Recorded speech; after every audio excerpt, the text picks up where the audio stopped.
بسم اللہ الرحمن الرحیم نحمده ونصلی علی رسولہ الکریم اما بعد۔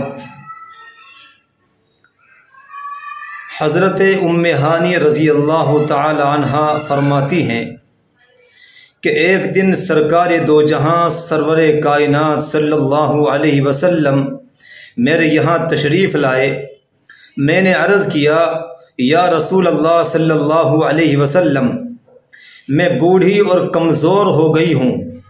کوئی عمل ایسا بتا دیجئے کہ بیٹھے بیٹھے کرتی رہا کروں۔ نبی محترم صلی اللہ علیہ وسلم نے ارشاد فرمایا کہ سبحان اللہ 100 مرتبہ پڑھا کرو،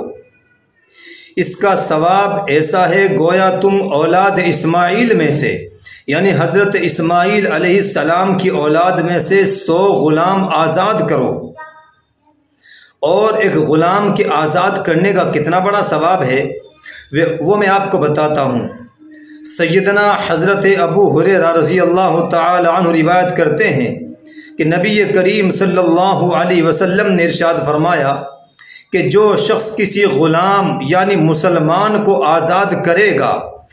تو اللہ تبارک و تعالی اس آزاد کردہ کے ہر عضو کے بدلے، یعنی جو آزاد ہوا ہے، آزاد ہونے والے کے ہر عضو کے یعنی جسم کے ہر حصے کے ہر عضو کے بدلے اس آزاد کرنے والے کے ہر عضو کو جہنم کی آگ سے بچا لے گا۔ کتنا بڑا ثواب ہے۔ تو پیارے آقا نے یہ فرمایا اور پھر فرمایا کہ الحمدللہ 100 مرتبہ پڑھا کرو،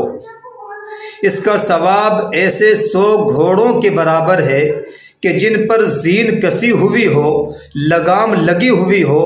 انہیں تم اللہ کے راستے میں سواری کے لیے دے دو۔ اب آپ جان سکتے ہیں کہ اللہ کے راستے میں خرچ کرنے کا تو ویسے کتنا بڑا ثواب ہے، لیکن اگر کوئی 100 گھوڑے اور وہ بھی زین اور لگام لگا کر کے خدا کے راستے میں، اللہ کے راستے میں جو ہے وہ سواری کے لیے دے دو تو کتنا بڑا ثواب رکھتا ہے۔ اسی طریقے سے آپ نے فرمایا کہ اللہ اکبر 100 مرتبہ پڑھا کرو، اس کا ثواب ایسے 100 اونٹوں کے ذبح کیے جانے کے برابر ہے کہ جن کی گردنوں میں قربانی کا پٹا پڑا ہوا ہو۔ اور فرمایا کہ لا الہ الا اللہ 100 مرتبہ پڑھا کرو۔ یہ تو گویا اس کا ثواب تو ایسا ہے کہ زمین اور آسمان کے درمیان کی جو خالی جگہ ہے اس خلے کو وہ بھر دیتا ہے۔ لا الہ الا اللہ یہ اتنا پاورفل اور اتنا وزنی عمل ہے، اس کا اتنا بڑا ثواب ہے کہ زمین اور آسمان کے درمیان کی جو خالی جگہ ہے وہ اس کو بھر دیتا ہے۔ اور یہاں تک بھی روایت کے اندر آتا ہے کہ لا الہ الا اللہ کہنے سے جو گناہ ایسے لا الہ الا اللہ اتنا زبردست عمل ہے کہ اس کی وجہ سے اللہ تبارک و تعالی گناہوں کو معاف کر دیتا ہے اور گناہ جھڑ جاتے ہیں انسان کے۔ اور اس دن جس دن یہ عمل کوئی کرے، سبحان اللہ، الحمدللہ،